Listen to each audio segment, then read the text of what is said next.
Players who, just follow what other players do, but Jordan's more of a creator.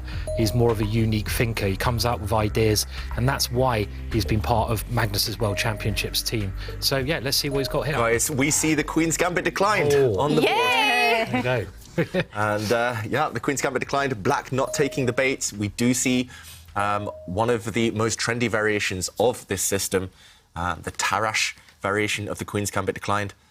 And, OK, what will Magnus play here? Brings out his bishop. This opening has been very popular by Team Magnus players. That means Magnus Carlsen himself, Daniel Dubov, Jorden Van Foreest, people that Magnus has worked together with in World Championship training camps. And, OK, we see maybe a rarer line, not the most common over the last few turns, but the kind of whole nature of the position revolves around Black's pawn in the middle of the board, which is an isolated pawn. If that's a strength, then Black is doing great. If it's a weakness, a target for White, then Magnus will be happy. But who do you think this position will favour in terms of style? I mean, I'd say White in general. It depends if Black can get any activity, but it's really about the centre of the board and that pawn, the isolated pawn. And Magnus loves slowly manoeuvring around a slight weakness, and I would have thought here Magnus would be comfortable in this position. Yeah, I think so too. Magnus slightly frowning, just to show, you mentioned a couple of captures there, Simon, and he's going for it. Real tension already. If the Queen doesn't go and take this pawn, if you remove the knight from the board, then suddenly this bishop is under attack. And White's just a clear pawn up, no? No, you can't do that. Not against anyone. Yeah. I mean, these are too ugly, these isolated pawns here. Gives me the shivers. But what did Jorden think? He spent nearly a minute on that move. Normally, Jorden, he's the type of guy, yes, he's full of opening ideas, but if he knows an idea, he'll play it instantly. He doesn't want to sit around and bluff and kind of play mind games. Maybe a personal thing, which is a bit of a mistake, but I think you're probably right, and he has. He's taken it. Right, OK, there we go. He's a very brave man, calculated Magnus. that there's absolutely no trouble. And I think this is maybe the correct kind of continuation after capturing the knight. And here we go. It's getting very sharp. It is getting sharp, crazy stuff on the board. Yeah. I mean, White... Oof, I don't know. White castling me. This looks so logical, and whose king is weaker now? Black's king, surely. Black's king's in the centre. White's king is safely tucked away. I don't like this for Black. Just instinctively, it just looks something wrong for Black here. Yeah, I mean, unless you can somehow trade the queens off, where Black maybe will be fine. I think Magnus is going to win a miniature. I just have a feeling he's going to win quite a quick game here. So just instinctively, this looks horrible for Black. I mean, White's got everything he wants, surely. And I expect the Queen will move there now. So if the Queen moves 3 squares, it can even swing to the other side of the board. It attacks the knight. So, but what's Magnus doing here? I'm sorry, but... Talking of what is that? You know, keep the Queens on the board. I mean, the general rule is if your king is safer than your opponent's king, White's king is safer than the Black king, keep the Queens on the board. I mean, this can't be a bad move, but it is safety first, right? Yeah, it's definitely not a bad move, we should clarify, so we can't be too critical. Magnus still has the advantage if queens come off, for example. OK, Magnus frowning there, but if Black's queen takes the White queen, then one of the White rooks will recapture, and White gains time. We're going to see it happen on the board. White's rook now will attack the Black bishop in front of it. Black's knight as well, a bit unstable. We're going to see a lot of trades, and Magnus is going to grind away in the endgame. Maybe Magnus will even win 1 pawn in the process. So he's chosen a safety-first approach, as you mentioned, Simon, but why win 1 pawn when you can go for checkmate? And, well, we have to go back to the board because we were kind of talking about the king, the bishop defending, retreating, but we never thought about the king. And look at Magnus's face. He's just, I mean, a moment ago he was just frowning. I don't understand. I mean, I vaguely saw this, but I just assumed White was winning a piece. What is Jorden's idea? After this capture, Black simply has to take back this knight now with his pawn. Now White is going to give a check with his rook. The Black king is going to get forced away from the defence of his bishop. I think he's got a sneaky idea in mind of double attacking a couple of things later, but to defend the bishop. And the thing is... If the pawn attacks the rook... Sorry, David, I was just... The thing is, if there's a check, the bishop can actually block and run away to safety, so this is completely fine for White. White has an extra bishop, and as Simon mentions, the pawn can step forward, attacking the White rook, but I guess you just move out the way. You just take this pawn, and after your bishop falls, you just push, create a safe square for your king, and you're just a pawn up with White, and more to come. Yeah, because Kaya said there are some openings where the black pieces are in the lead. Maybe there might be... This is on the tour. This is on the tour. Oh.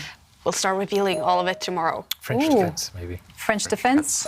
Yeah, and meanwhile, one of the decisions that I mentioned, as well as keeping White's rook on the 5th rank, which looked risk-free, completely winning for White. Instead, Magnus has given up his rook for the Black Knight, and now he's retreated his bishop to this square, which guards the 1st rank. So Black's rook cannot come down to the 1st rank to check the White king, because the White bishop guards any infiltration. So right now, it's a bishop and knight against a rook. Now, and slowly but surely, you win the game. I would have thought. I think it's quite key as well in that line you show, Simon. Sorry, just for example, OK, he jumped in with the knight first, same idea. Right, OK, same but, idea. If the bishop had jumped forward, it's nice that you can actually take this bishop, take this pawn, and you can still come back and block any potential checkmating ideas. We normally say give your king some breathing space because you don't want to get checkmated on the back rank, but the bishop can block. Magnus, though, he doesn't want to go passive with his bishop, for example. He doesn't want to risk, for example, the black rook coming and grabbing this lone pawn. So he goes the other way. But same idea you mentioned there, Simon, and very effective. The white knight just completely blocks the advance of black's only hope, the passed pawn. Versus free. So at some point, you should be able to create a passed pawn. And at some point, that passed pawn will probably become a queen. So it's kind of looks pretty simple as winning plan, to be honest. I mean, long term. I don't think there's anything even, that black can do because you're stopping all black's counterplay. Yeah, black's pawns are fractured, and I mean these pawns are isolated, and knights are fantastic against isolated pawns. And your plan in action, Simon, just rerouting the white king, one more square, and the black rook will never break into the white camp. It's important that the black rook, if it does come in, it can be completely neutralised by the white bishop stepping back, defending this pawn in the corner, but also attacking this weak black pawn. With players like Jorden, it's much harder. He's very creative, and sometimes that can be, dazzling brilliancy. But on other days, if it's not quite 100%, it can be disastrous because he's always trying to do something creative. He's always trying to think outside the box, and it's harder to play that way in the long run. So it's a lot of energy. It's a lot. It's just the energy, isn't it? Because rather than just copying, doing things you're used to, you're always thinking of something unique, and yeah, that just makes, it's harder to keep that tempo up. Yeah, if someone did that, you'd be like, OK, I resign. I resign. Yeah, you are inevitable. Try that next time, David. Yeah. Doesn't work out so well for him the second time he says it. Oh. No spoilers.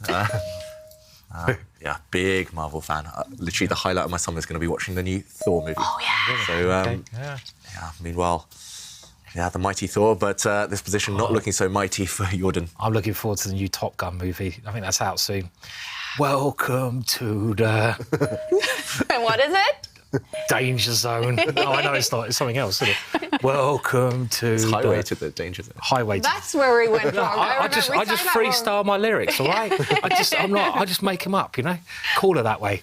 So you take a look at them and you're like, I think it ages very well. So definitely. And talking of 80s, 90s, these two players born in the 90s, it's only going to be one winner, and that is Magnus Carlsen. The position has not improved at all for black. And look at those white pawns.